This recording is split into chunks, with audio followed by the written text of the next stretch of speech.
I look at people like the PGA, and frankly why I originally joined, as a way to connect with other professionals in the field. I mean, you can have all the sort of joint bargaining, or you can have insurance, but frankly what I find these associations are is being able to establish that camaraderie, that understanding, the ability to work with your peers, to share the pain, share the understanding, to when the one gig ends and you are looking for the next gig. I have found so much value out of that from the Guild in working with my peers, and then also being able to expand the knowledge base. Now, obviously, when you look at like a SMPTE and things like that, you're going after hardcore standards and establishing how we're going to go make things or how to distribute things. But if I look at the guilds, and certainly from the Producers Guild perspective for us, I look at that as like the real value. There's a lot of benefits, but that's the value to me.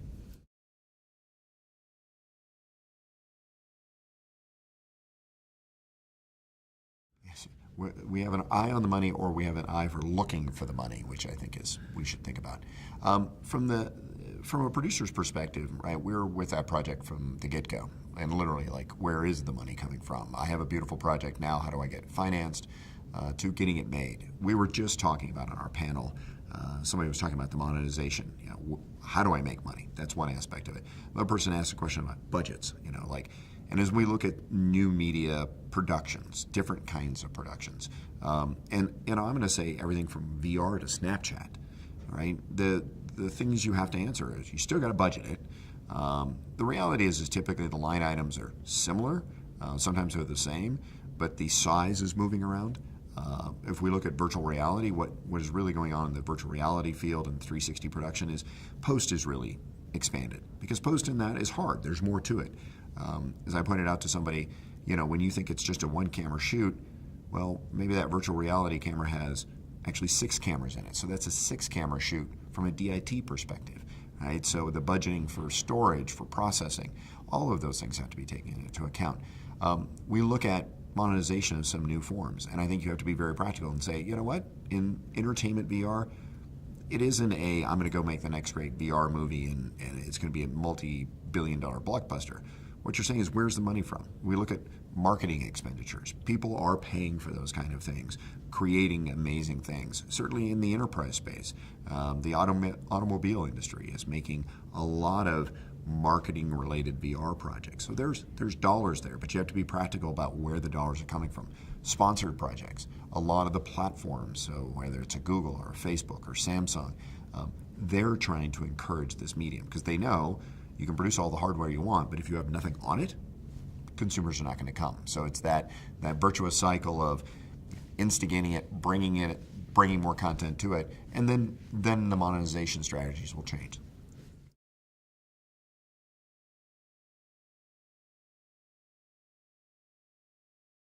So much higher. That's a $1 million question, but I think you have to take a step back and think about any project you're getting into. If you decide to do a documentary project and shoot with 3 reds and blow it out and want CGI, is that going to be commensurate to what you're going to make on that documentary?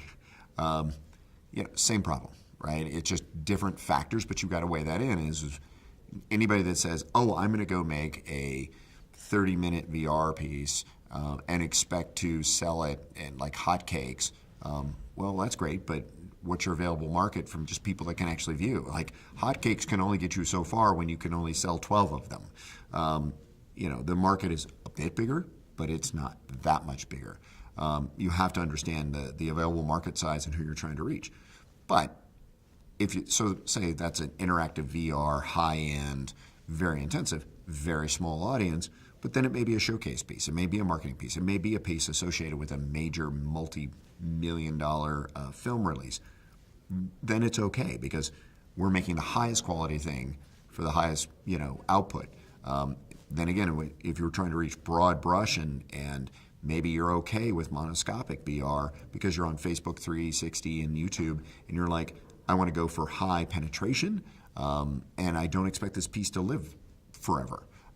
So maybe a short-term piece, not evergreen, and it's okay that it isn't shot on the biggest rigs, having the biggest post budget. So you have to think those things through.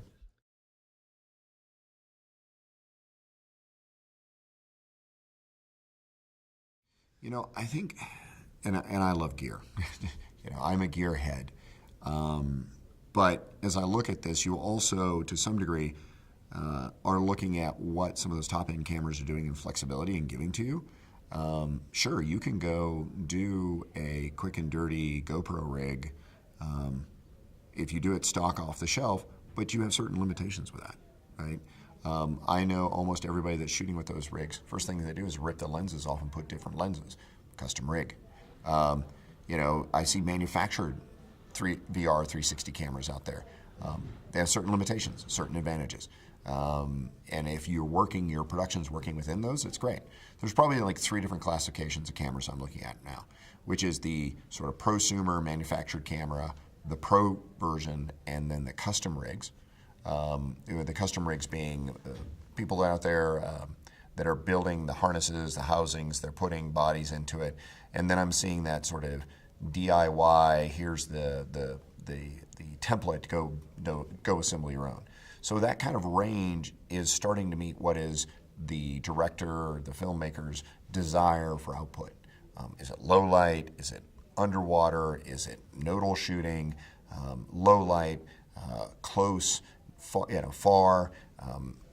Can I put an adjustable lens package on it? So that variability, I think, still demands that we have that range of cameras because, you don't need a Red Dragon or an Ari for everything, but sometimes what you're going for is that.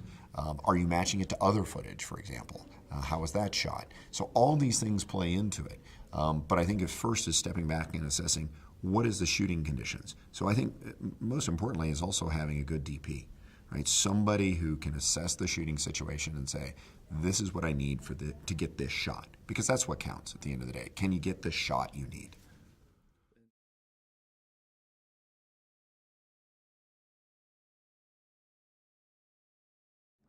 It's a good question. They're not a magic bullet. Self-stitching cameras, you can talk to anybody. If you have a production team that's shooting with the Ozo, and if you go to a third-party house to do post, it will be more expensive because they don't know what they're going to get. Because even though they're self-stitching, they're not really self-stitching, right? They do the processing, you can run it through there, but then there's the corrections. If you don't shoot right, you can't fix it in a stitch. So those are all the things that, do you have to paint something out? Don't care if it's a self-stitching camera if I still have to paint out a boom or something like that. So those aren't one-stop fixes. What you see in the advantage of some of those rigs are for live streaming, right? So you need that self-stitching, that immediate mode for pushing out live if you're truly going live or even near live because you may not, I want to go on air in 15 minutes. I don't have time to do a full stitch. And then you're looking at systems like the Jaunt or the Google Jump, which are doing cloud-based stitching because, again, a self-stitching, is it? No, it's just moving the stitching process somewhere else.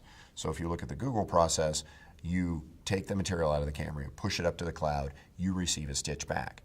Now, that may need correction, it may need some kind of fixing, but there's still a process, a time factor. Remember that Google camera has, I think, 17 cameras, 17 cards. How much data is that? You've got to push it up, you've got to bring it back down.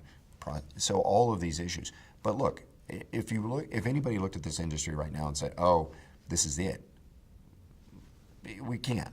Well, it's a raging river. It's 100 miles an hour going past, you step in, you're going to be 100 yards down before you know it. And the trick is that this is constantly evolving. New tools, new techniques are coming along. We just see the kinds of plugins that are going into our editing software to fixing these problems, fixing stabilization. So it is a matter of, assessing where your costs are and what you need to do.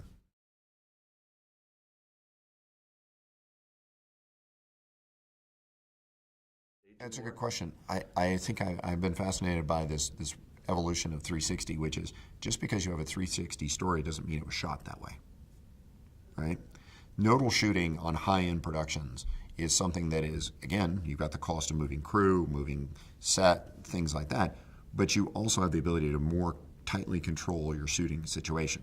Lighting, sound, directing, acting, all of those elements, if you're shooting nodally, you can have a crew back there, you can have a director back there, you can do different things with the sound. So if you think about that, some cases you won't have to worry about that because you're setting the scene properly.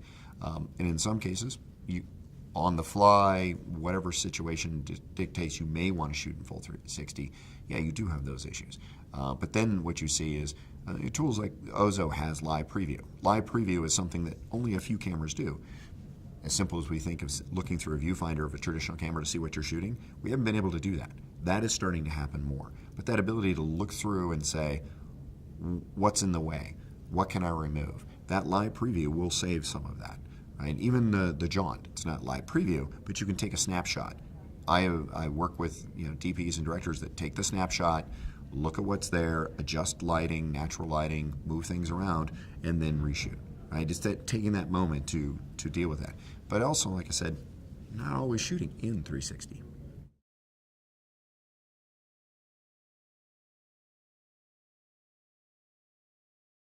Producers, small projects, large projects, we're scrappy, right? We're always looking for funding. I've went through a crowdfunding campaign for a documentary I was working on. It's you got to find your funding where you find your funding, and I think that's the long and short of it. It's you got to go where you think you can.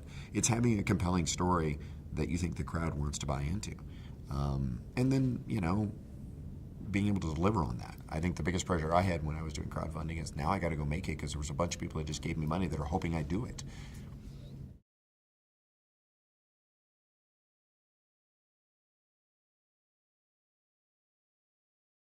I'm not an expert on crowdfunding, Sure. But what just personal experience is, there was a small group that did the crowdfunding, friends and family, people that were excited about the project, that were like, just go make it. That is a much smaller set than I hope actually see the film, right? And it's like sort of that active participation in an audience when you're doing a show versus the inactive participation, right? There are those people that lean in and want to get involved and vote, and then there's those people who just want to enjoy. And I think to me, that's what it feels like crowdfunding is, the people that are really want to see that and just see it happen and may put a little extra in and understand if you're then selling a ticket. If you look at the gaming environment, crowdfunding in games, I've crowdfunded a game up to what I would pay the retail price, and I get that game. So how the filmmaker delivers it to their backers, and typically, if I can take another thought on this, when you look at what you do for your backers, pre-release screenings, you can pay it forward.